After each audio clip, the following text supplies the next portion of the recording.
பொதறிவு வினாக்களும் அதற்கான விடையும் இந்த பதிவில் பார்க்கலாம். புகழ்பெற்ற அஜந்தா குகை ஓவியங்கள் கீழ்கண்ட எந்த நூற்றாண்டின் ஆரம்பத்தில் கண்டுபிடிக்கப்பட்டது?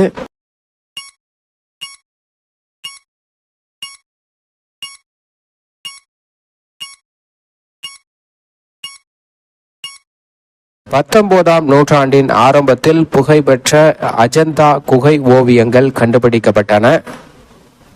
வெப்பநிலையை அளக்க பயன்படும் கருவி எது?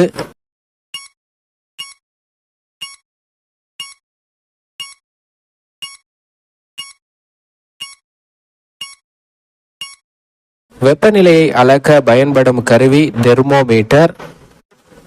தேம்ஸ் நதி உலகில் எங்கு பாய்கிறது?